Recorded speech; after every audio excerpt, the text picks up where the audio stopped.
Good morning everyone. उम्मीद करती हूँ सभी लोग ठीक ठाक होंगे और पढ़ाई कर रहे होंगे। आज से थोड़ा सा शेड्यूल में चेंज किया है और आज आपने देखा होगा बहुत सारे लोगों ने क्लास ली भी होगी। पहली क्लास रीजनिंग की कर दी गई है। अब मंडे, जैसे आज से थर्सडे था आज, तो लगा लीजिए अब यही शेड्यूल चलेगा। सुबह रीजनिंग की क्लास रहेगी, फिर हिस्ट्री की और उसके बाद फिर मैथ्स की, ज्योग्राफी, इंग्लिश जैसे चलता है। तो सेकंड क्लास है आज आपकी ये हिस्ट्री की। मध्यकालीन भारत हमने पढ़ना स्टार्ट किया था और कल हम लोगों ने एक बहुत बड़ा कैरेक्टर इल्तुतमिश के बारे में जाना था। इल्तुतमिश के अपने नोट्स भी बनाए होंगे। कुछ पॉइंट्स रह गए थे क्योंकि टाइम थोड़ा बाउंडेशन होती है कि इतने पे क्लास छोड़नी है। 3-4 पॉइंट इल्तुतमिश के रह गए थे, तो कुछ बच्चों ने क्वेश्चंस भी पूछे हुए थे बाद में। वो सारी चीजें आज मैं क्लियर कर देती हूँ। पहले इल्तुतमिश को ही जान लेते हैं जो बचा हुआ है, इसके बाद आगे पढ़ेंगे। जितना मैंने पढ़ाया था उसके आगे के पॉइंट्स हैं। एक तो बहुत इंपॉर्टेंट ना, इस आदमी ने ईरानी प्रथाएं चलाई थी। इल्तुतमिश ने, ये ईरानी नहीं है तो खैर पुरानी भी थी, बलबन पे पढ़ाऊंगी उसको। इल्तुतमिश का एक तो, इल्तुतमिश कल बलबन हुआ था लास्ट, इल्तुतमिश तो कंप्लीट हो गया था ना। अच्छा बलबन था, ठीक ठीक ठीक। इल्तुतमिश तो कंप्लीट था, बलबन का रह गया था। कुछ पॉइंट्स हैं बस, समझ लो इनको, फिर पढ़ेंगे। बलबन ने ना ईरानी प्रथाओं के ऊपर काम किया। ईरानी प्रथाएं क्या किया बलबन ने 2 ऐसी चीजें अपनाई। एक का नाम था सिजदा और एक का नाम था पाबोस या पाइबोस। कहीं कहीं पाइबोस लिखा है और कहीं कहीं पाबोस।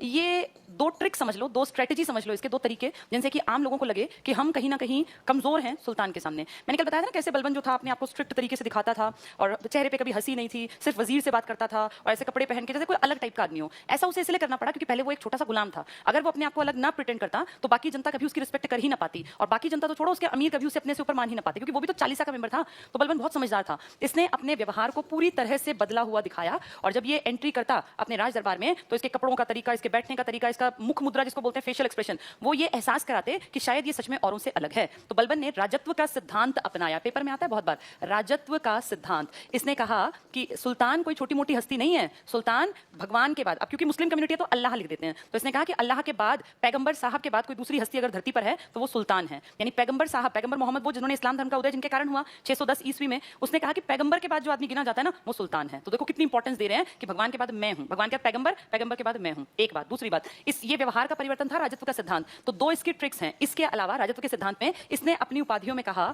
मैं जिल्ले इलाही हूं, जिल्ले इलाही, और इसने कहा मैं नियामत ए खुदाई हूं, नियामत ए खुदाई। ये क्या है? ये 2 डिग्री मान लो इसने ले ली, 2 उपाधियां। जैसे कोई कहे ना कि भाई मैं तो आजकल आपने श्री श्री श्री लगा के अपना नाम, भाई संत महात्मा कोई भी कुछ भी लिख लेता है, वो ऐसे होते थोड़ी हैं। तो इसने भी यही किया, इसने कहा मेरी उपाधि, अपने आप की उपाधि रख दी नियामत ए खुदाई और जिल्ले इलाही। इनका क्या मतलब? पेपर में आएंगे ये। जिल्ले इलाही का मतलब होता है, ध्यान से समझना, ये कंफ्यूजन बहुत देते हैं वरना। शब्द है जिल्ले इलाही, इसका मतलब होता है ईश्वर का प्रतिबिंब, यानी भगवान की परछाई। तो ईश्वर का, यहां अल्लाह भी लिख सकते हैं एग्जाम में, ईश्वर का प्रतिबिंब, प्रतिबिंब होता है परछाई, शेडो।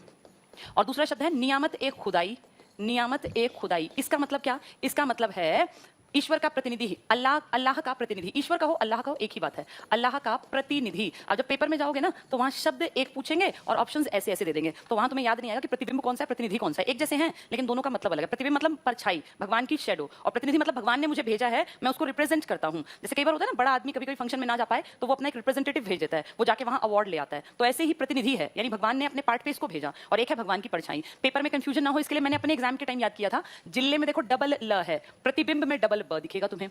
तो जिले में डबल ला है ना, प्रतिबिंब में डबल ब है, तो जिले का आंसर क्या आएगा? प्रतिबिंब। और जो है खुदाई वाला तो इसको प्रतिनिधि से बचा हुआ इसी के साथ आएगा। वैसे मैंने याद किया था कि एक लड़की है निधि जो खुदा को बहुत मानती है। खुदा मतलब भगवान, ईश्वर, तो खुदा से याद कर लो निधि को। निधि का बहुत विश्वास है भगवान में या ईश्वर में, खुदा में। तो निधि खुदा के साथ जाएगा और बिंब में डबल ब है ना, तो जिले के साथ जाएगा। ठीक है, तो अपने आप को भगवान का प्रतिनिधि, भगवान की शेडो बता दिया इसने। ये क्यों किया इसने? राजत्व का सिद्धांत है कि बस मैं ही इस लायक हूं कि भगवान, मैं अल्लाह की परछाई हूं, मैं अल्लाह का प्रतिनिधि हूं। अपने आप को बिल्कुल स्ट्रिक्ट दिखाया, किसी आम जनता से कोई बातचीत नहीं। ये राजत्व का सिद्धांत एग्जाम में आता है। राजत्व के सिद्धांत का पालन किसने किया? बलबन ने किया। दूसरा देखो, इसने अपनी इंपॉर्टेंस और बढ़ाने के लिए कहा कि अब के बाद मेरे दरबार में 2 प्रथाएं चलेंगी। ये ईरान की हैं, ये ईरानी प्रथाएं हैं, सिजदा और पाबोस। सिजदा का मतलब होता है जैसे नमाज पढ़ते हैं ना, आपने नमाज पढ़ते हुए लोगों को देखा होगा, घुटनों के बल बैठ जाते हैं, सिर झुकाते हैं अल्लाह के सामने। तो ऐसे ही इसने कहा जैसे कोई मेरे सामने आएगा तो उसको सिजदा की प्रथा अपनानी है, यानी घुटनों के बल बैठ के और सिर झुकाना है। आप घुटनों के सामने, घुटनों के बल उसके सामने बैठते हैं जिसको आप अपने से सुप्रीम समझते हैं। तो धीरे धीरे क्या होगा, लोगों के व्यवहार में वो घुटने टेक के बैठना हीनता आती जाएगी और वो ये मानने लगेंगे कि ये हमारा सुप्रीम पावर इसके पास है, ये हमारा हेड है। तो सिजदा। पाबोस का मतलब है, पाइबोस का,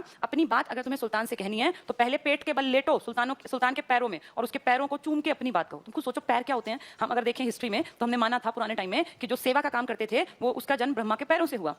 पैरों को आज भी निम्न, अगर शरीर के सबसे निम्न हिस्से की बात करें पैर, तो पैरों में लेट, उसके बिल्कुल पैरों में, पेट के बल उसके पैरों में लेटना। इमेजिन करो राजा सुल्तान खड़ा हुआ है और उसके सामने किसी को अपनी कोई बात रखनी है तो वो पहले आएगा, बराबरी की आंखों में आंखें डाल के बात नहीं करनी, उसके सामने पेट के बल लेटो और उसके पैरों में लेट के अपनी बात रखो। तो यानी ये फील कराना कि तुम हीन हो, तुम दीन हो और मैं मैं राजा हूं, मैं सुल्तान हूं, मैं राजत्व का सिद्धांत का पालन करता हूं, यानी मैं ईश्वर का प्रतिनिधि हूं, मैं भगवान का प्रतिबिंब हूं। तो अपने आप को सुप्रीम दिखाने के ये तरीके, ये ट्रिक्स थी। किस आदमी ने अपनाई है? ये बलबन। वरना इसको कौन हेड मानता? ये खुद भी तो गुलाम था ना। तो इन ट्रिक्स के थ्रू इसने अपना एक दबदबा बना लिया। ये सब तरीके थे बलबन के। इसके अलावा बलबन ने एक त्योहार मनाना स्टार्ट करवाया जिसको कहते हैं नौरोज। जैसे हम नवरात्रि मनाते हैं ना, नवरात्रि जिसको हम बोलते हैं, ऐसे इसने एक रंगों का त्योहार मनवाना स्टार्ट किया अपने यहाँ। ये ईरान का त्योहार था। जैसे हमारा फाग है, जैसे हमारी होली है, ऐसे इसने रंगों का एक त्योहार मनवाना स्टार्ट किया जिसे कहते हैं नौरोज उत्सव। एग्जाम में आएगा। नौरोज उत्सव किसने स्टार्ट किया? तो बलबन ने स्टार्ट किया। बहुत सालों चलता रहा, साल दर साल। ये तो मर गया, उत्सव चलता रहा। फाइनली जाके औरंगजेब ने नौरोज उत्सव को बंद किया था। तो एग्जाम में आएगा, नौरोज उत्सव किसने स्टार्ट किया? तो बलबन ने। ईरानी त्योहार है, रंगों से खेलते हैं। जैसे हम अपनी होली मनाते हैं, ऐसे ये अपना नौरोज मनाते थे। इसकी दो प्रथाएं, जैसे कि आदमी को अपने आप में गिल्ट हो गया, मैं नीचे हूं, मेरी जो स्थिति है वो राजा के सामने कुछ नहीं है। सिजदा, पैरों घुटनों के बल बैठ के और सिर झुकाओ। जब राजा एंट्री करे तो कोई राजा को देखेगा नहीं। भरे दरबार में जब राजा आएगा तो राजा के आने से पहले वो बोलेगा ना दरबार की, भाई शहंशाह जो भी बोलते होंगे वो पधार रहे हैं। तो सबको गर्दन झुका के उनको सलाम करते रहना है तब तक जब तक राजा निकल ना जाए। कोई भी राजा की तरफ नजर उठा के देख नहीं सकता। ये बस तरीके थे ताकि सब लोग अपने आप को दीनहीन समझे, माने राजा के सामने, सुल्तान के सामने। तो ये सब बलबन का किया धरा है। बलबन बहुत स्ट्रिक्ट आदमी था, गुलामों के साथ अच्छा था, लेकिन जिसने बलबन के खिलाफ विद्रोह किया या बलबन की बात नहीं मानी तो बलबन की एक नीति थी। इसकी नीति थी लौह और रक्त की नीति। ये बहुत इंपॉर्टेंट है एग्जाम के लिए। लौह व रक्त की नीति, इसका मतलब समझ रहे हो? लोहा मतलब हथियार, कि अगर कोई हमारी बात ना माने तो हम लोहा यानी हम सेना भेजेंगे, और सेना से डर के मान ले तो अच्छी बात, नहीं माना तो फिर हम रक्त बहाएंगे। यानी किसी ने अगर हमारे खिलाफ सिर उठाया बलबन के खिलाफ तो उसको रौंद दिया जाएगा, कुचल दिया जाएगा। सेना का प्रभाव है लोहा, और अगर नहीं माने तो फिर सेना रक्त बहाने से पीछे नहीं हटेगी। तो भलाई इसी में है कि इनकी बात मान जाओ। ये डर बिठाना था। तो लौह और रक्त की नीति, इसका पालन इसने किया। राजत्व के सिद्धांत को इसने जानबूझ के प्रमोट किया। इसने उत्सव चलाया नौरोज, वो तो इसकी मनमर्जी थी, और इसने दो प्रथाएं चलाई, सिजदा और पावोस। ये सब ईरान के कल्चर से लेकर आया। तो ऐसा था बलबन। बलबन की अच्छाइयों की अगर बात करूं तो बलबन ने दिल्ली को मंगोल आक्रमण से बचा के रखा। ये भी बड़ी बात मान लो, क्योंकि अगर मंगोल आ जाते ना तो दिल्ली तहस नहस कर जाते। बस अंतर इतना था, मंगोल यहाँ बसते नहीं थे, लूट के ले जाते थे। ये यहाँ बसे हुए थे, ये भी तो विदेशी थे, ये यहाँ बस गए थे। मंगोलों के आक्रमण से बचाने के लिए बलबन ने जो पश्चिमोत्तर भारत है ना, पाकिस्तान वाला, यहाँ बहुत सारे किले बनवाए, और अपने बड़े बेटे, दो बेटे थे इसके, मोहम्मद शाह, कल बताया था, बुगरा खान। मोहम्मद शाह को इसने कहा कि तू उस फ्रंट पे चला जा, उत्तर पश्चिमी सीमा पर। और ऐसे ही एक अटैक के दौरान मोहम्मद शाह मारा गया 1285 में, जिसका बहुत ज्यादा दुख हुआ, गम हुआ बलबन को, और एक साल शोक में डूबे रहने के बाद फाइनली इसकी डेथ हो जाती है 1286 में। और इसके बाद चरमरा गया पूरा गुलाम वंश, क्योंकि कहने को दो राजा बने, सुल्तान बने, एक का नाम था कैखुसरो और एक का नाम था कैमूर्स, लेकिन इन दोनों में लायकियत नहीं थी। इसीलिए इनके टाइम में एक छोटा सा सैनिक था बलबन की सेना में ना, दुनिया भर के सैनिक इसकी सेना में, एक सैनिक भर्ती हुआ था जो कोई नहीं जानता था कि कल को अगली गद्दी का मालिक बनेगा। उस सैनिक का नाम था जलालुद्दीन फिरोज खिलजी। जलालुद्दीन खिलजी सैनिक था। जब ये मर गया तो कैमूर्स और कैखुसरो, पहले कैखुसरो आया ना, तो उस कैखुसरो के टाइम में वो सेना मंत्री बन गया, हेड ऑफ, ये मान लीजिए सोल्जर्स बन गया। और फिर जब कैमूर्स आया, कमजोर आदमी, बिल्कुल कमजोर, इसी के तो वंशज थे वो, इसके पोते वगैरह, तो कैमूर्स की हत्या कर दी। और उसको डर था कि कहीं दिल्ली वाले मेरे पीछे ना पड़ जाएं, तो दिल्ली से थोड़ा दूर किलोखरी नाम की जगह उसने अपना राज्याभिषेक कराया। और फाइनली जब देखा कि गुलाम वंश में कोई मुझे परेशान नहीं करेगा, तो फिर आके दिल्ली में अगली सत्ता का वारिस बन गया। और इनके साथ इसके 4 साल बाद ही इस सत्ता का अंत हुआ, गुलाम वंश का खात्मा हुआ, और अगले वंश की शुरुआत हुई जिसे आप कहते हैं खिलजी वंश। तो गुलाम वंश काफी लंबा टिका। गुलाम में बलबन लास्ट बड़ा नाम था। इसके महज 4 साल बाद इनका वंश पूरी तरह से खत्म हो गया। गुलाम वंश द एंड। अब गुलाम वंश को एक बार 2 मिनट के लिए देख लेते हैं, फिर खिलजी पे पहुंचते हैं। तो हमने गुलाम वंश में क्या क्या पढ़ा खास, इसमें 5 बड़े नाम अगर मैं कहूं तो सबसे पहला नाम था कुतुबुद्दीन ऐबक का, दूसरा बड़ा नाम था इल्तुतमिश का।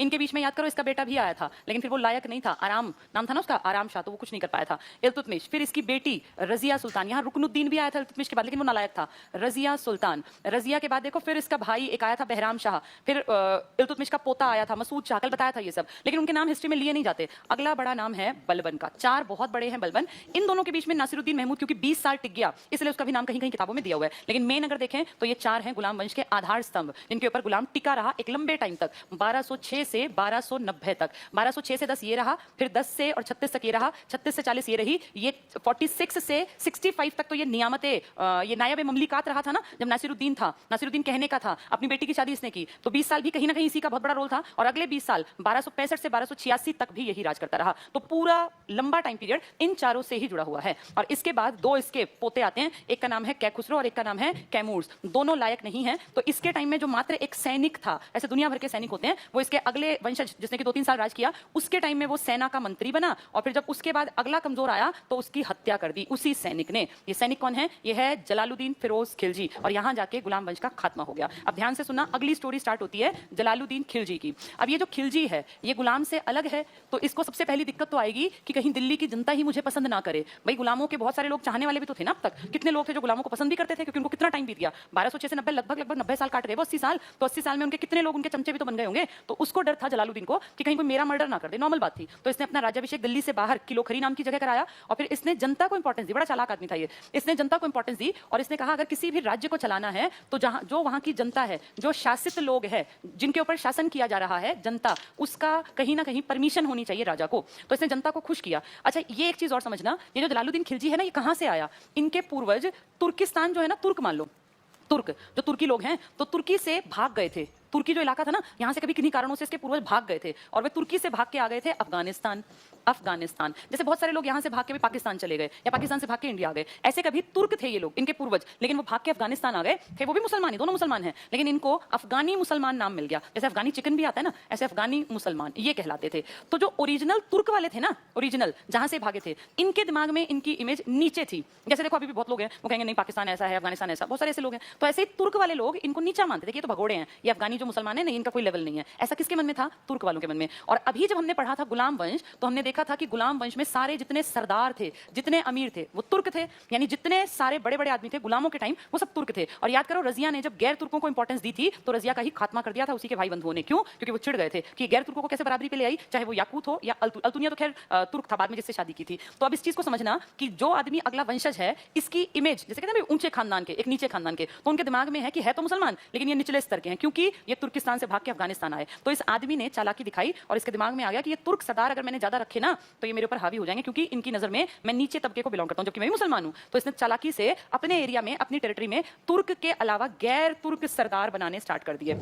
इसने अफगान साइड के जो सरदार थे ना, उनको अपनी इसमें कम्युनिटी में शामिल किया। ठीक है, हम अगर हम कम होंगे तो मेरे ऊपर हावी हो जाएंगे तुर्की सरदार, लेकिन अगर गैर तुर्की बराबर के या ज्यादा होंगे तो ये तुर्की अपने आप को ज्यादा हीरो मानते रहे, मेरा क्या बिगड़ेगा। तो ये बड़ा चालाक और समझदार आदमी था। लेकिन एक अच्छी बात थी कि इसने जनता को इंपॉर्टेंट माना और इसने बहुत स्ट्रिक्ट होकर नियम नहीं बनाए। जैसे अभी देखो, इसको 1290 में 1286 तक बलबन राज करा, जो क्या कह रहा है, मेरे सामने आए तो गर्दन झुका के, गर्दन उठी तो गर्दन काट दी जाएगी, नहीं मानोगे लौह और रक्त की नीति अपनाऊंगा, मेरे सामने अगर कोई बात करनी है तो पहले पेट के बल मेरे पैरों में लेटो। यानी आम जनता दीनहीन फील कर रही थी पिछले 40 साल से। 20 साल जब ये नियामत ममलिकात था तब नायब है, और 20 साल जब ये सुल्तान था। यानी जिस जनता को आदत पड़ गई थी शोषण की, जो जनता दबना सीख गई थी, घुटके मरना सीख गई थी, अचानक से उनको एक सुल्तान कहता है कि तुम आजाद हो, तुम अपने मन की कर सकते हो, तो उन्होंने राहत की सांस ली। यानी ये सुल्तान उदारवादी दृष्टिकोण का सुल्तान है, ये उदारवादी है, ये ज्यादा मार काट और लौह और रक्त की नीति या मेरे पैरों में लेटना ऐसे काम नहीं करवा रहा, ये उदारवादी है, तो जनता अपने आप पसंद करेगी। इसीलिए ये ठीक ठाक टिक गया, इसके टाइम में ज्यादा दिक्कतें नहीं आई। कहते हैं कि इसने हर एक आदमी को माफ किया, किसी ने कुछ भी ब्लंडर किया, क्योंकि मिस्टेक होते हैं ब्लंडर, किसी ने कुछ भी किया, इसने ये नहीं कहा कि इसको मारूंगा। जबकि बलबन का क्या था, याद है, एक आदमी ने गुलाम को पीट दिया तो उसको पिटवाया था, कितना पिटवाया था उसको जूतों से जनता के सामने, जबकि अमीर आदमी था वो। एक आदमी ने अपने गुलाम को मार दिया, उस टाइम नॉर्मल था ये, तो इसने उस आदमी को 500 कोड़े मरवाए। यानी बलबन तो इतना स्ट्रिक्ट था, और ये है उदारवादी। कोई इसके खिलाफ भी काम कर रहे हैं ना, तो इसने उनको भी माफी दे दी। एक एग्जांपल देती हूँ, बलबन का भतीजा था, बलबन को मेरे भी 40 साल तो हुए, 86 में गए, 90 की बात बता रही हूँ। बलबन के भतीजे को लगा कि यार मेरे चाचा की इतनी प्रॉपर्टी थी, इतने बड़े मालिक थे, और ये कौन बाहर का आदमी आया और हीरो बन गया। उसने इसके खिलाफ विद्रोह कर दिया। अकेले ने नहीं किया, उसने कड़ा मानिकपुर एक जगह थी, वहां का जो सरदार था ना, उसको शामिल किया कि चल यार ये कहाँ का बाहर का आदमी है, इसको मारेंगे, इसको भगा देंगे। यानी बलबन का भतीजा और कड़ा मानिकपुर का सूबेदार, ये दोनों अपनी एक छोटी सी सेना लेकर किसके खिलाफ विद्रोह कर रहे हैं? जलालुद्दीन। जलालुद्दीन की उदारवादिता देखो, बलबन के भतीजे को माफ कर दे, कोई बात नहीं, बच्चा है, गलती हो गई। ऐसा आदमी कल को इसका मर्डर भी तो कर सकता है ना, उदारवादी था। और जो वो कड़ा मानिकपुर का सूबेदार था ना, वो भाग गया, छज्जू सिंह नाम था उसका, नहीं छज्जू राम, भाग गया वो कड़ा मानिकपुर का, और भाग के मुल्तान चला गया। फिर वहीं उसने कामकाज किया होगा, हिस्ट्री में उसका नाम नहीं है, तो वो भाग गया। अगर ये गुस्से वाला होता तो उसका पीछा करवाता अपनी सेना से। देखो याद करो, ख्वारिज्म शाह का पीछा करवाया था मंगबरनी का चंगेज खान ने, ये बिल्कुल नॉर्मल था, दुश्मन को जिंदा नहीं छोड़ते थे, चाहे कितना ही भागे वो, उसका पीछा करती थी सेना। लेकिन इसने भतीजे को तो माफ किया ही किया, बलबन के को, और जो वो आदमी कड़ा मानिकपुर का इसके खिलाफ आया था वो भाग गया, इसको पता चल गया मुल्तान गया, लेकिन कोई बात नहीं, जाने दो। यानी ये बहुत ज्यादा सहिष्णुता की नीति थी, सबको सहन कर लेता था, उदारवादी था। लेकिन एक एग्जांपल एक्सेप्शनल है, एक आदमी था जो कि सूफी था, सूफी संत समझ रहे हैं, इनके जो जैसे हमारे यहाँ संत महात्मा, ऐसे मुस्लिम कम्युनिटी में सूफी होते हैं। तो वो सूफी जो था, सिद्दी मौला नाम था उसका, सिद्दी मौला, कहीं कहीं सिद्धी मौला लिखा है। इस आदमी को, इसने जिंदा आदमी को हाथी के पैरों के नीचे कुचलवाया था। जिंदा आदमी था और एक हाथी भूखा, और थोड़ा जैसे इस तरह के भयानक टाइप के हाथी होते हैं, और सारे में जनता बैठी थी, ये खुद बैठा था, और सिद्धि मौला को उसके सामने गिरा दिया ऊपर से। और फिर वो जो भाग रहा है बेचारा, हाथी गुस्से में है और बौखलाया हुआ, उसको पैरों से कुचल रहा है। तो सोचो कितनी दर्दनाक मौत दी इस आदमी ने, जबकि इसका नाम मैंने क्या कहा, उदारवादी सहिष्णुता। तो एक सिर्फ एक्सेप्शनल केस है, सिद्धि मौला को हाथी के पैरों के तले कुचलवाया। किस बड़े राजा ने? जलालुद्दीन खिलजी ने। जलालुद्दीन खिलजी दिल्ली की प्रॉपर्टी का मालिक बन गया, जनता भी खुश थी, कोई दिक्कत नहीं थी। इसका भतीजा था। अब जैसे कड़ा मानिकपुर का तो भाग गया ना वो आदमी विद्रोह करके। कड़ा मानिकपुर बड़ी अच्छी जगह थी, खूब पैसा आता था, तो इसने कड़ा मानिकपुर अपने भतीजे को दे दिया कि भाई तू जा और तू जो जाके है ना वहाँ पे काम संभाल, क्योंकि अच्छी प्रॉपर्टी थी, खूब वहाँ से रेवेन्यू आता था। तो इसने भतीजा, इसके भतीजे का नाम है अलाउद्दीन। अब इसका जो बड़ा भाई था ना, यानी अलाउद्दीन के पिताजी, ये जब ये बहुत छोटा था तभी गुजर गए, तो अलाउद्दीन अपने चाचा के पास ही रहा। इन्होंने इसको पाल पोस के लायक बनाया, तभी देखो अगला राजा बनेगा ये। पाल पोस के बड़ा किया, और फिर जैसे ही कड़ा मानिकपुर वाला भागा तो इसने अपने भतीजे को कहा कि बेटा देख वो जगह खाली है, तू वहाँ जा काम संभाल। ये लायक था, इसी से इसने अपनी बेटी की शादी की, क्योंकि मुस्लिम कम्युनिटी में पहली शादी इनके रिलेशन में अपने घर में होती है। तो अलाउद्दीन खिलजी जो है इसको पाल पोस के बड़ा भी कर रहा है, इसको प्रॉपर्टी का मालिक भी बना रहा है। पर अलाउद्दीन खिलजी ने कुछ हद तक गद्दारी की, क्योंकि अलाउद्दीन खिलजी ने अपने इसी चाचा कह लो, ताऊ कह लो, या अब तो इसका दामाद भी है ये अलाउद्दीन खिलजी कुल, इसने 2 अभियान चलाए साउथ की तरफ। जैसे अलाउद्दीन खिलजी जब तक ताकतवर नहीं था ना, तब तक दिल्ली सल्तनत का मतलब था मेन ये वाली प्रॉपर्टी, ये दिल्ली सल्तनत थी। इसमें कुछ हिस्सा लाहौर का, सिंध का, मुल्तान का, पाकिस्तान कह लें, और पंजाब, हरियाणा, यूपी, ये मेन इलाका था। राजस्थान और ये सब ना अभी पूरी तरह से नहीं, अब आएंगे। अब ये जो राजा हैं ये इसको पूरे हिस्से को, ये पूरी बेल्ट बनाएंगे। तो ये जलालुद्दीन फिरोज खिलजी को ये प्रॉपर्टी मिली दिल्ली सल्तनत के नाम पे। यहाँ से अब तक इन्होंने कभी नीचे की तरफ देखा नहीं जाके कि क्या कुछ है, क्या वहां से पैसा आ सकता है, या हम अपनी टेरिटरी बढ़ा सकते हैं। अब पहला अभियान होगा, और जलालुद्दीन का जो भतीजा है अलाउद्दीन, जो कड़ा मानिकपुर का सूबेदार है, ये एक पहला अभियान करेगा। 1290 में बने थे ना ये लोग जलालुद्दीन, 1292 में ये एक अभियान करेगा, भिलसा अभियान। छोटा है, इंपॉर्टेंट नहीं है। 1296 में ये बिना परमिशन लिए अपने चाचा की, या कह लो अपने ससुर की, अपने भाई बड़े हेड की, बिना परमिशन लिए, बिना बताए एक बड़ी सेना लेके जलालुद्दीन से बिना पूछे और यहां आ गया अटैक करने। ये इलाका है, इसका नाम है देवगिरी। और यहाँ रामचंद्र देव एक राजा है, नाम हिंदू जैसा है, रामचंद्र देव, इसके ऊपर अटैक करेगा। ये हिंदू राजा है। अब ये मुस्लिम कम्युनिटी का सुल्तान है, तो अपनी प्रॉपर्टी बढ़ाने के लिए ये भारत में दिल्ली सल्तनत का पहला दक्षिण भारत का अभियान था। विदाउट परमिशन अभियान किया है, जलालुद्दीन से नहीं पूछा, अपने आप अभियान चला के ले गया, जीत गया, अच्छी बात है। वापस लौटा, जलालुद्दीन खुश था, और जलालुद्दीन ने इसको माफ भी कर दिया। क्यों? क्योंकि चलो कोई बात नहीं, मुझसे बिना पूछे चला गया, कोई बात नहीं। जबकि इस बात को ना लोग बहुत बुरा मानते थे कि बिना मेरी परमिशन के चला गया, आज यहाँ गया, कल पता नहीं क्या करेगा, इस बात पे मार डालते थे। लेकिन इसने माफी दे दी, और उस माफी का गलत फायदा उठाया अलाउद्दीन खिलजी ने। जब इसने इसको आया ना कि दरबार में तेरी पेशी है, क्योंकि अभी तो राजा जलालुद्दीन था, तो जलालुद्दीन के दरबार में गया और एक्टिंग करके बोला कि मुझसे गलती हो गई और आगे से मैं आपसे बिना परमिशन के जाऊंगा नहीं। और जैसे ही उसने इसको गले लगने के लिए बुलाया, उसके गले लगा और पीछे कटार उसकी कमर में घोप दी। मतलब कितना घटिया काम इसने किया, देखा जाए ह्यूमैनिटी के पार्ट पे। लेकिन ऐसा तब नॉर्मल था, राजा ऐसा ही करते थे। अपनी जान गवा दी उसने इस पे विश्वास करके, तो जलालुद्दीन का खात्मा कर दिया। एक कहावत है कि देवगिरी में दिल्ली को जीता गया था। देवगिरी अभियान जो था ना, इसमें जीत के बाद से जलालुद्दीन के मर्डर का प्लान बना लिया था अलाउद्दीन खिलजी ने। वहां बस बहाने से गया और माफी मांगने की एक्टिंग की थी कि मुझसे गलती हो गई। जलालुद्दीन ये जानता था उदारवादी है, तुरंत बुला के माफ कर देगा, गले लगा लेगा, और उसी मौके का फायदा उठा के जलालुद्दीन खिलजी का मर्डर कर दिया अलाउद्दीन खिलजी ने। तो जलालुद्दीन खिलजी एक बहुत अच्छा देखें तो राजा था, लेकिन काफी एज्ड हो चुका था। 70 साल में कहते हैं गद्दी पे बैठा था। तो 70 साल में तो आदमी वैसे ही आधा डावाडोल रहता है। अब उसके मन में ये इच्छा नहीं थी कि मेरी प्रॉपर्टी बढ़े या मैं बड़ा आदमी बनूं, जितना है उतने को ढंग से चला लूं, जनता मेरी खुश रहे। इस स्ट्रेटेजी पे काम किया और सब पे विश्वास किया ना। उसने देखो कड़ा मानिकपुर के सूबेदार को पकड़ के मरवाया, और अपने भतीजे पर भी आंख बंद करके विश्वास करता रहा। और जब इसने इसकी परमिशन के बिना भी काम किया, स्टेप लिया, तब भी ये नहीं संभल पाया। इसका नुकसान इसको भुगतना पड़ा, और महज 6 साल राज करके 1290 से 96 इसकी लाइफ का चैप्टर क्लोज कर दिया अलाउद्दीन खिलजी ने। अलाउद्दीन जानते हो ज्यादा पढ़ा लिखा नहीं, अनपढ़ टाइप का है, लेकिन अलाउद्दीन के रिफॉर्म्स ऐसे हैं कि आज भारत सरकार उनको फॉलो कर रही है बहुत सारी चीजों में। ये जो एमआरपी का फंडा है ना, जो हम देखते हैं कि रिटेल प्राइस मैक्सिमम से ऐसी, ये कहीं ना कहीं बेस उठाया था इसने। अब तक मैंने मार्केट का जिक्र नहीं उठाया था, अब मार्केट के ऊपर बातें करेंगे जब अलाउद्दीन को पढ़ेंगे। पर पहले बलबन और इसको पूरा करते हैं। अब तुम्हें जो नोट्स बनाने हैं ना कल के बाद, कल तुमने बलबन का लास्ट जो टॉपिक किया था, बलबन के समक्ष चुनौतियां पढ़ा था, उसी में आगे ऐड करना आज वाले टॉपिक में। बलबन की उपाधि थी ना, कोई उलूग खान, और कोई जैसे हम हिंदुओं की बात करें विक्रमादित्य, इस तरह की महाराजाधिराज, मगधाधिराज। तो ऐसे इसकी उपाधियां देखो जरा। इसका असली नाम था बहाउद्दीन। बलबन तो बाद में रखा गया, इसका ओरिजिनल नाम है बहाउद्दीन, वैसे नाम पड़ गया बलबन। जिल्ले इलाही बना, क्या नाम रखा? जिल्ले इलाही। डबल ला है तो बिंब आएगा, ये रहा डबल ब। ये ईश्वर का प्रतिबिंब हूं, यानी उसकी परछाई हूं, उसकी छाया हूं। और इसने क्या कहा? मैं नियामत खुदाई हूं। खुदा की भक्ति कौन करती थी? खुदा की वो निधि, तो प्रतिनिधि, ईश्वर का प्रतिनिधि। ये बहुत इंपॉर्टेंट है दोनों, इनको इंपॉर्टेंट में मार्क कर लेना अपने नोट्स में। तो जिल्ले इलाही और नियामत खुदाई, खुदाई प्रतिनिधि है और जिल्ले में डबल ला है प्रतिबिंब है। इसका अन्य नाम तो इंपॉर्टेंट नहीं है, पर ये 2 शब्द बहुत इंपॉर्टेंट है। नेक्स्ट देखो, राजत्व का सिद्धांत। अपने आप को दूसरों से अलग कैसे दिखाना है? तो ना उनके साथ हंसना, ना बैठना, ना बोलना, ना मस्ती करना, सीरियस हमेशा कंडीशन में दिखाई देना, ताकि लोग हमेशा चुप रहें। अब जब राजा ही चुपचाप बैठा है तो कोई कैसे वहां पे खीखी करेगा, कोई कैसे हंसेगा? भाई राजा स्ट्रिक्ट है, राजा काम से काम रखता है, काम की बातें करता है, तो बाकी लोग वैसे ही तो होंगे ना, जैसे हेड ऑफ द फैमिली होगा। तो इसने अपने आप को राजत्व का सिद्धांत कि भाई मैं भगवान का प्रतिनिधि हूं, मेरे सामने ज्यादा कोई नहीं बोलेगा, और अगर अपनी बात रखनी है सामने आके पहले पैरों में लेटो, तब अपनी बात रखो। तो राजत्व का सिद्धांत इसने कहा सुल्तान का स्थान पैगंबर के बाद है। पैगंबर मोहम्मद साहब ने ही तो धर्म चलाया था, उनके बाद इसने कहा खलीफा कुछ नहीं, मैं हूं। याद है पहले खलीफा थे पैगंबर के बाद, इसने कहा पैगंबर के बाद मैं हूं, तो खलीफा की कोई इंपॉर्टेंस नहीं है। दिखावटी मान मर्यादा बहुत दिखाई, दिखावटी ऐसे कपड़े पहनना, रौब में रहना, बात ना करना, सब दिखावट है। ईरानी तौर तरीके अपनाए इसने, ईरानी तौर तरीके जिनमें सिजदा और पाबोस है। सिजदा तो सिर झुकाएंगे घुटनों के बल, नमाज टाइप की पोजीशन, यहाँ नमाज लिख सकते हो, याद रह जाएगा। घुटनों पर बैठकर शीश नवाना यानी अपना सर झुकाना, ये नमाज जैसी पोजीशन को याद कर लेना सिजदा में। और पाबोस पैर चूमना, तो सुल्तान के चरणों को चूमना पेट के बल लेटकर, तो इससे आदमी दिखता है कि कितना हीन टाइप का आदमी है। इन दोनों से जनता को लगने लगा कि हम सच में नीचे हैं सरदार इसके सामने, सुल्तान के सामने। और अपने आप को इंसान नहीं बताया, अपने आप को कहा मैं जिल्ले इलाही हूं, मैं नियामत खुदाई हूं, मेरा नंबर पैगंबर के बाद है, तो खलीफा मेरे सामने नहीं है, मैं हूं सबसे ऊपर पैगंबर के बाद। ये इसके तरीके थे अपने आप को सुप्रीम दिखाने के। नेक्स्ट है न्याय को सुल्तान का दायित्व मानता था बलबन, ये अच्छी बात है। तभी देखो इसने गुलामों की बड़ी केयर की, खुद भी तो गुलाम था ना। किसका गुलाम था ये? इल्तुतमिश का। इल्तुतमिश किसका गुलाम था? ऐबक का। तो वो गुलाम का गुलाम कौन हुआ? इल्तुतमिश। और फिर ये लेटेस्ट स्टेज में जाके गुलाम के गुलाम पता नहीं कहां से होते हुए फाइनली जाके सुल्तान भी बना। तो इसने हमेशा माना कि न्याय मिलना चाहिए। कोई सुल्तान को पीटता, इसको किसी गुलाम को पीटता तो ये उसको भी सजा दिया करता, चाहे कितना ही बड़ा आदमी हो। इसने चालीसा को समाप्त किया। 40 का मतलब यहाँ है तुर्कान ए चहलगानी, तुर्कान ए चहलगानी। तो इसने चालीसा को खत्म किया। क्यों खत्म किया जानते हो? क्योंकि चालीसा का ये खुद मेंबर था और ये जानता था कि चालीसा राजा को कभी उभरने नहीं देंगे। चालीसा हमेशा चाहेंगे कि हमारी मर्जी का काम हो। तुर्क सरदार है ना 40, तो इसने डिसाइड किया कि जब मैं चालीसा में था हम सब मिलकर सुल्तान के खिलाफ प्लानिंग करते थे, अब भी मेरे खिलाफ प्लानिंग करेगा चालीसा, वो मानेगा थोड़ी, मैं उसका मेंबर नहीं हूं लेकिन वो प्लानिंग तो वैसे ही करेंगे। इसलिए इसने चालीसा का सफाया कि कोई चालीसा पालीसा नहीं है, मैं मर्जी से काम। अगला आदमी खलीफा को नहीं मान रहा, चालीसा को क्या माने ये, तो इसने तुर्कान ए चहलगानी का अंत कर दिया। किसने?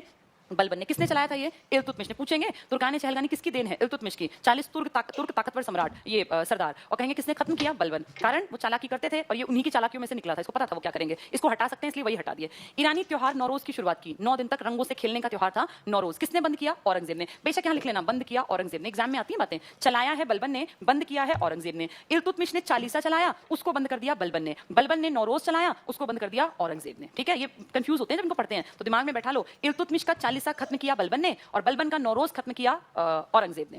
चलिए नेक्स्ट देखें, मंगोल आक्रमण से दिल्ली को बचाए रखा। ये एक अचीवमेंट मान लीजिए, इसका बेटा मारा गया इस मंगोल आक्रमण में ही। नेक्स्ट है लौह और रक्त की नीति। लोहे से मान जाओ नहीं तो फिर रक्त बहाना पड़ेगा। और इसका एग्जांपल अगर मैं दूं तो हरियाणा में, पंजाब उस टाइम था मेवाती, मेवात के आसपास कहला मेवाती। मेवातियों की हिम्मत देखो, मेवातियों ने बलबन के राजशाही, एक बार इसका खजाना जा रहा था, उस टाइम ये खजाने भी चेंज करते थे ना कहीं कहीं लूट वूट के, तो खजाना जा रहा था, तो जैसे ही वो हरियाणा के इलाके में आया तो मेवातियों ने उसके ऊपर अटैक कर दिया, खजाना लूट लिया बलबन का। बलबन कितना ताकतवर आदमी दिल्ली में बैठा है, मेवात और दिल्ली लगते इलाके में तो है, हरियाणा तो दिल्ली से लगता है, तो इसने फिर स्ट्रिक्ट होकर मेवातियों का दमन किया था। मेवाती क्या ट्रिक अपनाते? लूट के खजाना जंगलों में भाग जाते, जंगल थे उस टाइम इस इलाके में, तो जंगलों में भागे, जंगलों में कहां ढूंढे, और जंगलों में घुस के हथियार रखते, गुलेल और तीर, ऊपर से गुलेल से पत्थर फेंकते, तो सेना कुछ कर ना पाती। तो इसलिए इसने क्या किया कि कहां छिपे हैं तो जंगल, जंगल कटवा दिए। अब सारे जंगल साफ, तो मेवाती को कहां भागेंगे, अब जहां भागेंगे सेना पीछे जाएगी, तो मेवातियों का दमन किया था इसने लौह और रक्त की नीति से। किसने? बलबन ने। इस कारण इसका डर था कि लौह और रक्त की नीति पे अगर आ गया ना फिर छोड़ेगा नहीं आदमियों को, तो एक तरह से इसने लोगों के मन में दबदबा और डर बना के रखा था इन सब तरीकों को अपना के। नेक्स्ट है खिलजी वंश। उसके बाद, उसकी डेथ के बाद 4 साल में खत्म हो गया सारा किस्सा। कैमूर्स बताया मैंने, कै खुसरो और कैमूर्स, और फाइनली 4 साल बाद सब कुछ द एंड। अगला वंश कौन आ गया? खिलजी। ये कोई राजा नहीं है, ये सैनिक था। हिम्मत करते करते सैनिक से सेना का मंत्री बना और फाइनली कमजोर राजा का मर्डर करके खुद अपना राजवंश चला दिया। लेकिन इसको सब लोग बराबरी का नहीं मानते क्योंकि इसके पूर्वज कहां से भागे हैं? तुर्किस्तान से, तुर्क वाले इलाके से भाग के कहां गए? अफगानिस्तान। मुसलमान ही हैं लेकिन इनको कहते हैं चल अफगानी। अफगानी को कुछ समझते ही नहीं, आपस में लड़ते हैं, ये अफगानी है, मतलब लोअर ग्रेड का। जैसे अभी भी अपने आप को देखो, हम हिंदुओं में सबको बराबर थोड़ी मानते हैं। हम लोगों ने हिंदू धर्म में भी तो जात पात बना रखी है। अब कोई कहता है ये ऊपर है, कोई ऊपर। जैसे एक छोटा सा एग्जांपल देती हूँ, भाई कहीं पे कोई जाट कम्युनिटी को ऊपर मानता है, कहीं कोई कहता है राजपूत ऊपर है, कोई कहता है कि ये ब्राह्मण ऊपर है, कोई कहता है नहीं यदुवंशी यादव ऊपर है। तो जब हम आपस में ही लड़ते हैं जात पात पे, तो ये भी तो ऐसे लड़ते होंगे ना, भाई हिंदू मुस्लिम सब आपस में अपने अपने धर्म में भी लड़ते हैं। तो यहाँ भी वो कह रहे हैं कि हम ऊंचे हैं, हम तुर्की हैं और तुम अफगानी हो, तो इनको इंपॉर्टेंस नहीं देते। तो इसमें 4 आदमी आए, जलालुद्दीन, अलाउद्दीन, ये फेमस है, इनका नाम नहीं जानते लेकिन बता दिया क्योंकि इनमें एक आधा प्रश्न हो सकता है बन जाए। कुतुबुद्दीन, मुबारक शाह। कुतुबुद्दीन नाम के ढेर आदमी हैं, मुबारक शाह नाम फेमस है इसका। ये तीनों हैं खिलजी। खिलजी मतलब अफगानिस्तान वाले मुसलमान। और जो ये लास्ट देख रहे हो ना, खुसरब शाह, खुसरब शाह, ये हिंदू से खिलजी बना है, जबरदस्ती का बना हुआ मुसलमान है और दिल्ली सल्तनत में इकलौता हिंदू है जिसने राज किया है। सब मुसलमानों ने राज किया, पूरी सल्तनत मुसलमानों की, लेकिन जब इसने राज किया तो ये मुसलमान था। फिर भी क्वेश्चन पूछ लें कि दिल्ली सल्तनत में इकलौता हिंदू राजवंश से बिलोंग करने वाला कौन सा सुल्तान था, तो इसका नाम था खुसरब शाह। ये असली नाम नहीं है लेकिन फेमस यही नाम है। खुसरब शाह हिंदू से खिलजी बना था। खिलजी कौन? अफगानिस्तान वाले जो तुर्क से भागे हुए थे।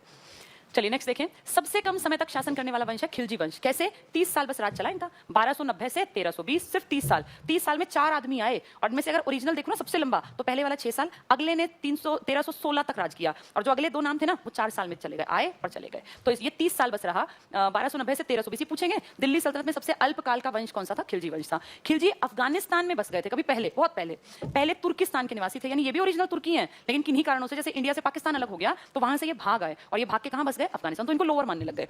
तुर्क इन्हें निम्न मानते थे कि ये नीचे ग्रेड के हैं, इन्हें अफगान समझते थे, जबकि ओरिजिनली ये भी तुर्क के ही हैं। खिलजी क्रांति, खिलजी क्रांति क्या थी?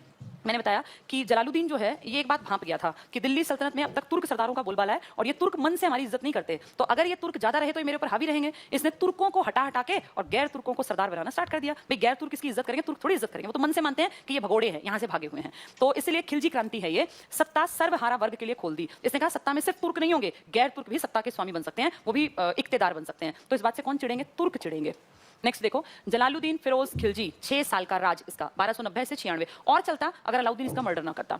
बलबन के समय एक सैनिक के रूप में भर्ती हुआ था। सैनिक तो गुलाम टाइप के आदमी तो सैनिक बनते हैं कितने, सोचो एक छोटा सा कांस्टेबल टाइप लगा था उस टाइम पे, सेना में भर्ती हुआ, कोई नहीं जानता इसको। फिर क्या हुआ? कैकुबाद। कैकुबाद कौन? बलबन के मरने के बाद कैकुबाद आया और इसके बाद आया था कैमूर्स, जिसका कि मर्डर ये करेगा। कैकुबाद के समय थोड़ा आगे बढ़ के सेना मंत्री बन गया। पहले एक छोटा सा सैनिक बलबन के टाइम, फिर सेना मंत्री, और तीसरा अंतिम शासक था दिल्ली सल्तनत के गुलाम वंश का कैमूर्स, इसकी हत्या करके स्वयं शासक बन गया। तो देखो स्टेज कैसे क्रॉस की, पहले छोटा सा सैनिक, फिर सेना का मंत्री और फिर मर्डर करके अपने आप को सुल्तान बना दिया इसने। लेकिन स्टार्टिंग में दिल्ली नहीं आया, कुछ दिन डरा कि कहीं कोई मुझे मार दे, मैं भी तो नौकर था। तो खिलजी कबीले का नेता था ये और गैर तुर्की मुसलमानों का भी नेता था। तभी तो तुर्क सरदार चिढ़ते थे इससे, क्योंकि गैर तुर्कियों का नेता था ये कहां से भागे थे? इनके पूर्वज तुर्किस्तान से भाग के कभी अफगानिस्तान आए थे, तो कहते थे कि ये मुसलमान बेशक है पर ये लोअर ग्रेड के मुसलमान हैं। तो खिलजी कबीले का नेता हो गया और गैर तुर्की मुसलमानों का नेता कौन आदमी? जलालुद्दीन खिलजी। नेक्स्ट है राज्याभिषेक कहाँ हुआ? तो किलोखरी नाम की एक जगह है दिल्ली के निकट। दिल्ली में क्यों नहीं करवाया? क्योंकि दिल्ली में गुलाम वंश को चाहने वाले अभी बचे हुए थे तुर्क सरदार। हो सकता है वो जैसे रजिया को मारा, इसको ही मार देते। रजिया तो उनके घर की थी तब भी मार दी, ये तो एक सेना से उठा है, सैनिक नाम का कुछ था ही नहीं इसकी आइडेंटिटी, तो थोड़ा अपनी सेफ्टी के लिए बाहर रहा। किलोखरी, ये पूछ लेते हैं कहाँ हुआ। फर्स्ट सुल्तान जिसने माना कि जनता का समर्थन जरूरी है, दिखावटी ही सही, क्योंकि तुर्की सरदार इसको अच्छी तरह धो सकते थे, इसलिए इसने क्या कहा कि जिनके ऊपर हम राज करेंगे वो हमसे खुश रहें, तो उदारवादी बन गया। सिजदा पावोस से जनता दुखी थी, इसने हटा दिया। वो जिले इलाही नियामत खुदाई से दुखी थी, इसने हटा दिया। यानी बलबन की जो गड़बड़ियां थी, जिससे लोग डरते थे, कांपते थे, इसने मैं वैसा राजा बिल्कुल नहीं हूं, मैं तुम्हारे लिए हूं, तुम्हारी अच्छाई के लिए काम करूंगा, जनता का फेवरेट बन गया। तो क्या किया इसने? देखो सहिष्णुता की नीति अपनाई। सहिष्णुता सबके लिए बराबरी, सब धर्म ठीक है, हिंदुओं को भी नहीं मारा इसने।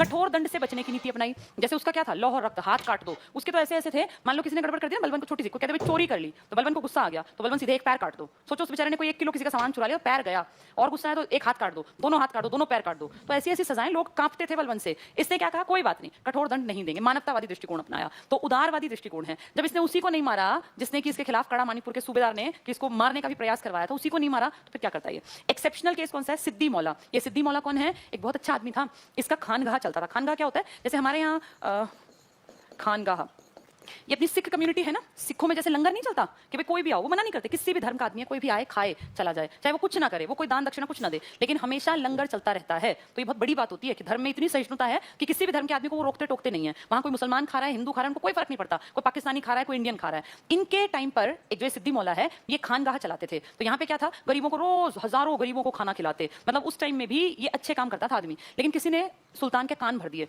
कि सिद्दी मौला जो है तेरा मर्डर करवाने का प्लान कर रहा है हिंदुओं के साथ मिलकर। तो इस पता नहीं कैसे इसको इतना गुस्सा आया, वरना गुस्सा नहीं करता था कि इसको जिंदा आदमी को, जिसने इतने हजारों लोगों गरीबों को खाना खिलाने का बीड़ा उठा रखा था, इसको सारी जनता के सामने हाथी के पैरों तले कुचलवाया। ये इंपॉर्टेंट है। सिद्दी मौला पूछ लेते हैं किसके टाइम में? वैसे तो सारे काम अच्छे कर रहा है, कोई इसका मर्डर करने की कोशिश कर रहा है तब भी इसको दिक्कत नहीं, लेकिन सिद्दी मौला को इसने हाथी के पैरों तले कुचलवाया। ये एक्सेप्शनल केस है। जबकि ये आदमी खानगाह भी चलाता था, गरीबों को हर टाइम खाना फ्री बांटता था, तो बहुत अच्छा आदमी था ये। बलबन के भतीजे ने खिलजी के खिलाफ विद्रोह कर दिया। अब बलबन अभी तो मरा है 1286 में, तो इसके खिलाफ 4 साल बाद, अब आप अपने आप को देखो, 4 साल बाद आपके घर में को बहुत परिवर्तन थोड़ी आता है। 4 साल से अब तक चीजें ऐसी हैं, यानी बलबन के परिवार में चीजें वैसी ही थी। तो बलबन के भतीजे को लगा कि यार मेरे चाचा की प्रॉपर्टी पे ये कौन आ गया? गैर तुर्क, और उसने विद्रोह कर दिया। उस विद्रोह में देखो, इस विद्रोह में कड़ा मानिकपुर का सूबेदार भी शामिल हुआ। कड़ा मानिकपुर वाला बोला मैं भी विद्रोह करूंगा, भाई मैं तुर्की हूं और इसने गैर तुर्कों को कैसे राजा बनाने की कोशिश कर रहा है ये, तो उसने भी। जलालुद्दीन ने विद्रोहियों को क्षमा कर दिया। उस सिद्दी मौला को तो ऐसे मरवाया, बाकी जो इसको हटाने की कोशिश कर रहे हैं, बलबन के भतीजे को माफ कर दिया। बलबन का नौकर था, कभी ये सैनिक था, बलबन के भतीजे के मन में गुस्सा हो इसका मर्डर कर दे, लेकिन इसने कहा कोई बात नहीं, माफ कर दिया। कड़ा मानिकपुर वाला अपने आप ही भाग गया, डर के मारे वो अफगानिस्तान, पाकिस्तान, मुल्तान की तरफ निकल गया था, तो उसको इसने पकड़वाया भी नहीं और बोला कोई बात नहीं, जगह खाली होगी, मेरा भतीजा संभाल लेगा। यानी कितना शांत प्रकृति का आदमी था। तो विद्रोहियों को क्षमा। अब कड़ा मानिकपुर का सूबेदार बना कौन? अलाउद्दीन खिलजी, क्योंकि कड़ा मानिकपुर वाला तो भाग गया विद्रोह करके, विद्रोह में वो बलबन वाले को तो माफ कर दिया, वो अपना घर छोड़ के भाग गया। तो कड़ा मानिकपुर का सूबेदार बनेगा अलाउद्दीन खिलजी, और यही मर्डर करेगा अपने चाचा का, जलालुद्दीन खिलजी का। तो भतीजा भी है और दामाद भी है। ज्यादा विश्वास करना भी नुकसान देगा अलाउद्दीन खिलजी के ऊपर। अगला है जलालुद्दीन के शासनकाल में एक उलूक खां, ये भी बड़ा इंटरेस्टिंग किस्सा है। दिल्ली में एक जगह ना मंगोलपुरी, सुना होगा आप लोग मंगोलपुरी। वो एक्चुअली मंगोलपुरी क्यों है बता दूं। मंगोल आक्रमण करते थे, लूटते, भाग जाते, यहाँ बसे नहीं, लेकिन उलूक खान नाम का एक मुसलमान हेड था, मंगोल था वो। मंगोल मंगोल आया और बोला यहीं रहूंगा, मतलब अटैक करने के बाद बोला यहीं रहूंगा, 4000 मुसलमानों को लाया। और ये जो आदमी जलालुद्दीन, इसके शासनकाल में जलालुद्दीन बोला कोई बात नहीं, मुझे कोई दिक्कत नहीं, बेशक रह लो। कितनी अजीब बात है, इसकी प्रॉपर्टी में इसके पूर्वजों ने, जिसको मतलब इसने देखा हुआ ना मंगोलों के आक्रमण, बलबन की सेना में तो था, इसके टाइम में से देखा कि बलबन ने कैसे वहां इतने दुर्ग बनाए मंगोलों से बचने के लिए, और एक मंगोल अपने 4000 सैनिक लेके आके खड़ा हो गया और बोला यहीं रहूंगा, और बोला कोई बात नहीं रह लो, और उनको जगह भी दी, बोला यहाँ बस जाओ। जहां वो बसे ना वो मंगोलपुरी का इलाका है, आज दिल्ली का मंगोलपुरी, पुराने मंगोलों के वंशज हैं वहां जो बचे हुए हैं। अब तो खैर लोगों ने प्रॉपर्टी बदल ली होंगी, खरीद ली होंगी, लेकिन मंगोलपुरी इसीलिए मंगोलपुरी है। तो 4000 मुसलमानों, और नाम भी दे दिया, बोले नवीन मुसलमान है, नए मुसलमान है। ये खुद देख रहे हो, तुर्किस्तान से भाग के अफगान आया, इससे चिढ़ते थे तुर्की सरदार, और ये बाहरी लोगों के आ जाओ भाई आ जाओ, वो कह रहे हैं कि हम तो यहीं रहेंगे, तो रह लो, मुझे कोई दिक्कत नहीं। बलबन तो कहां लड़ने अपने बेटे को भेजा, मारा भी गया, और कहां इसकी टेरिटरी में दिल्ली में घुस के बोले यहीं रहेंगे, तो रह लो, नई जगह और बना दी मंगोलपुरी, और नवीन मुसलमान का तमगा उनको दे दिया। तो वही पॉइंट है ये।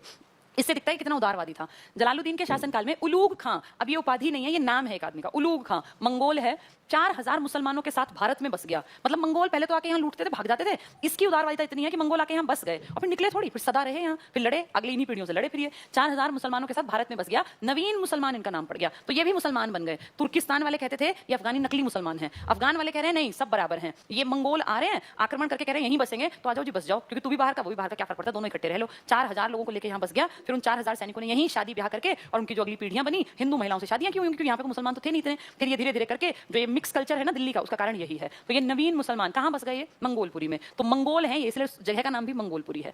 नेक्स्ट है अलाउद्दीन का भिलसा अभियान। अब अलाउद्दीन राजा नहीं है, अपने चाचा के ही अंडर रहते हुए इसने अभियान चलाया, भिलसा अभियान। ये 1292 में, 90 में राजा बना था इसका चाचा। फिर चला देवगिरी, देवगिरी आज का महाराष्ट्र का इलाका है, इसको ही दौलताबाद कहते हैं, यही देवगिरी है। देवगिरी चला गया। अब तक दिल्ली सल्तनत सिर्फ ऊपर थी, अब दिल्ली सल्तनत दक्षिण तक जाएगी। एग्जाम में आएगा, पहली बार दिल्ली सल्तनत के किस सुल्तान के समय में दक्षिण भारत में सेना गई, तो किसके टाइम में गई है, जलालुद्दीन खिलजी के टाइम में। लेकिन उस सेना को लेके कौन गया है, अलाउद्दीन खिलजी। ये दो अलग आंसर हैं, क्वेश्चन की भाषा से आंसर टिक करना। अगर वो कहें कि दिल्ली सल्तनत का पहला दक्षिण भारतीय अभियान का मुखिया कौन था, तो अलाउद्दीन खिलजी। वो कहे किसके समय काल में दिल्ली सल्तनत में, किस सुल्तान के समय काल में दक्षिण भारतीय अभियान चलाया गया, तो आंसर आएगा जलालुद्दीन खिलजी। चलिए देखिए, मुसलमानों का दक्षिण भारत में फर्स्ट अभियान था, वेरी वेरी इंपॉर्टेंट है ये बात। देवगिरी अभियान से लौटते ही जलालुद्दीन की हत्या, प्लान बना के आया था, हत्या कर दी। राजा कौन था देवगिरी का, रामचंद्र देव, यानी मुस्लिम टेरिटरी में ही आ गया। अब भारत का हिंदू राजा का जो राज्य था ना इलाका, वो इसी के इलाके में आ गया, तो नाम क्या था, रामचंद्र देव। ये कहां का, देवगिरी का, देवगिरी ही दौलताबाद है, महाराष्ट्र का इलाका। तो एक कहावत बन गई, देखो क्या, दिल्ली को देवगिरी में जीता गया, यानी दिल्ली की गद्दी का अगला वारिस होगा अलाउद्दीन खिलजी। ये देवगिरी अभियान में सबको समझ में आ गया, सिवाय जलालुद्दीन खिलजी के, क्योंकि उसने फिर माफ कर दिया और अपने गले लगाने के लिए बुला लिया था अलाउद्दीन को। हर आदमी जानता था कि अलाउद्दीन की मंशा क्या है, अगर ये उसके अंडर रहकर काम करता, परमिशन लेके आता ना, बिना परमिशन के जीत के वापस जाना, दुनिया भर का पैसा लूट के ले गया रामचंद्र देव से, और यहाँ से उस पैसे को ले जाके और बांट दिया तुर्क सरदारों में भी और गैर तुर्क सरदारों में, ताकि वो उसके एंटी ना हो। जैसे राजा का मर्डर करके डर लगता था ना कि कहीं राजा के जो ये चेले चपाटे हैं ये मेरे खिलाफ हो जाए, तो जितना पैसा यहाँ से ले गया ना, ले गया देवगिरी से, इसको लूट के माल को इसने तुर्क और गैर तुर्क सरदारों में बांट के उनकी जबान बंद करवा दी। अब कोई नहीं था जो इसका विरोध कर सकता, क्योंकि सबका मुंह इसने पैसे से बंद कर दिया। ये चालाकी किसने की थी, अलाउद्दीन खिलजी ने। तो इतने नोट्स बना लेना, ये 10 स्लाइड्स जो मैंने पढ़ाई हैं लास्ट में, ये सब वही हैं, ये तो मैंने आपको समझाया था, ठीक है। चलो एक बार लास्ट में मैं आपको दोबारा से स्लाइड्स सारी दिखा दूं, ताकि 5 मिनट में फिर आपको नोट्स बनाने में दिक्कत ना आए। ये पहली स्लाइड थी, कल हमने बलबन के समक्ष चुनौतियां लास्ट पढ़ा था, आज है बलबन की उपाधियां, यहाँ से उसी में आगे ऐड करना है। इसकी दोनों तीनों उपाधियां मैंने आपको एक्सप्लेन करके बता दी है कि किसका क्या मतलब है, ठीक है। नेक्स्ट देखो, राजत्व का सिद्धांत था दिखावटी सारा, पहनना ओढ़ना, ना हंसना ना बोलना, उस टाइप का। सिजदा पाबोस, क्या प्रथाएं थी, कहां से आई हैं, ये सब लिख लेना, ये सब बहुत जरूरी है। इसके बाद तीसरी स्लाइड में हमने पढ़ा कि इसने क्या चलाया, क्या खत्म किया। नौरोज चलाया, चालीसा को खत्म किया, क्योंकि चालीसा के लोग इसके खिलाफ हो सकते थे। मंगोल आक्रमण से बचा लिया, लौह और रक्त की नीति। नेक्स्ट है खिलजी वंश, 4 राजाओं के नाम, 3 ओरिजिनल खिलजी हैं, चौथा हिंदू से मुसलमान बना है। ये टीका भी नहीं, कुछ महीने का राज था, इसका बहुत कम था। मेन था अलाउद्दीन का, उसने 1296 से 1316 तक राज किया। जलालुद्दीन का मर्डर भी उसी ने किया। फिर इसके बाद बता दिया कि कहां से आए थे, इनका बैकग्राउंड, तुर्क के थे, कैसे तुर्क थे, फिर अफगानिस्तान में आए, फिर अफगानिस्तान में इनको नीचा क्यों मानते थे, क्योंकि भगोड़े थे ये। फिर इसने क्या कहा कि भाई हमारे लेवल के लोग होने चाहिए, तो तुर्कियों की जगह गैर तुर्क को सर्वहारा सबके लिए काम किया, तो ये खिलजी क्रांति हो गई कि भाई इसने तो सबको बराबरी पे ले आया ये। इसके बाद है, इसके बारे में बता दिया कि ये पहले एक सैनिक था, फिर ये सेना मंत्री बना, फिर ये कैमूर्स की हत्या करके राजा बन गया, सुल्तान बन गया, ठीक है। तो खिलजी कबीले का नेता भी है ये। और गैर तुर्क जो मुसलमान है, तुर्की जो ऐसे चिढ़ते तभी तो है क्योंकि गैर तुर्कियों का नेता है, और बाहर से विदेशी कौन, मंगोल, वो भी बसा लिए इसने। क्या नाम दिया, नवीन मुसलमान। राज्याभिषेक दिल्ली में क्यों नहीं कराया, डर था कहीं मार मुर दें, तो किलो खरी में करवाया। फिर इसने कहा जनता बराबर है, इसकी नीति उदारवादिता, सहिष्णुता, सबको माफ करना। ये माफी इसको भारी पड़ गई। एक्सेप्शनल केस सिद्दी मौला, जिसको हाथी के पैरों तले इसने कुचलवाया था, ठीक है। फिर बलबन के भतीजे की कहानी की, कैसे उसने कड़ा मानिकपुर वाले के साथ मिलकर विद्रोह किया, माफ कर दिया। अपने भतीजे को बोला तू संभाल ले कड़ा मानिकपुर। कौन था वो, अलाउद्दीन खिलजी, इसका भतीजा भी और इसका दामाद भी। फिर अलाउद्दीन ने क्या किया, जलालुद्दीन ने, इसी के टाइम में 4000 मुसलमान मंगोल आए और बोले यहीं रहेंगे, तो रह लो भाई, मैं भी रहता हूं, तुम भी रह लो। दिल्ली में ही उनको जगह दे दी, मंगोलपुरी, यहीं बस गए, नवीन मुसलमान कहलाए। अलाउद्दीन जो था इन सब बातों से चिढ़ता था, पर क्या करता, तो अलाउद्दीन ने एक तो अभियान ले गया, भिलसा अभियान, जब इसके चाचा बने तभी दूसरे साल में। और सबसे इंपॉर्टेंट देवगिरी, ये दिल्ली सल्तनत का पहला दक्षिण भारतीय अभियान है देवगिरी अभियान, ठीक है। और लास्ट स्लाइड में मैंने बताया है कि मुसलमानों का दक्षिण भारत में फर्स्ट अभियान था, वहां से लौटते ही इसने मर्डर कर दिया और वहां जिस राजा को हराया वो हिंदू राजा रामचंद्र देव था। बहुत सारी चीजें इनसे छीन के लाया, प्रॉपर्टी, ढेरों सामान, स्वर्ण मुद्रा, दुनिया भर का सोना, वो सब लाके बांट दिया ताकि मेरे चाचा के मर्डर का विरोध ना करें तुर्क और गैर तुर्क सरदार। और ये कहावत बन गई कि दिल्ली को कहां जीता गया, देवगिरी में। जब वहां से ये जीत के चला था ना, तभी इसके साथियों ने कह दिया था कि अब अगला सुल्तान ये बनेगा जाते ही। तो ये सारी इसकी कहानी, जलालुद्दीन का चैप्टर क्लोज। और अब एक इंपॉर्टेंट आदमी अलाउद्दीन खिलजी, जिसके की इतिहास में स्वर्णिम अक्षरों में नाम अंकित है क्योंकि बहुत काम किया, बहुत ज्यादा, उन सब के बारे में बातचीत करेंगे कल। अलाउद्दीन खिलजी हो सकता है 2 दिन ले ले, 1 दिन या 2 दिन, उस टॉपिक को हम कंप्लीट करेंगे, डिटेल से सब कुछ पढ़ाऊंगी, बहुत इंपॉर्टेंट है अलाउद्दीन खिलजी। कल उसके ऊपर काम करना स्टार्ट करेंगे, तब तक यहां तक के नोट्स पूरे कर लेना। अच्छा चलिए भाई, सब लोगों ने तीज की बधाई दी है, आप सब लोगों को भी तीज बहुत बहुत मुबारक हो। और जैसे तीज एक हरियाली और खुशियों से भरा त्योहार है, तो मैं दुआ करती हूँ कि हर उस स्टूडेंट की लाइफ में जो मेहनत कर रहा है, सच में मेहनत, दिखावटी नहीं, उसके जीवन में ऐसी ही हरियाली, खूबसूरती, रंग बिरंगे उत्सव उसके जीवन में आते रहें। आपके घर में सभी लोग खुशहाल रहें, आपके पेरेंट्स हमेशा ठीक ठाक बने रहें, उनका हाथ हमेशा आपके सिर पे बना रहे और आप खूब खुश रहें, जिंदगी में खूब आबाद रहें, आगे बढ़ते रहे और हमेशा पॉजिटिव साइड देखें हर चीज की और अपने आप को, अपने जीवन को हमेशा और प्रोग्रेस के साथ आगे बढ़ाएं। ठीक है, एक बार फिर से सभी को हैप्पी तीज। Thank you.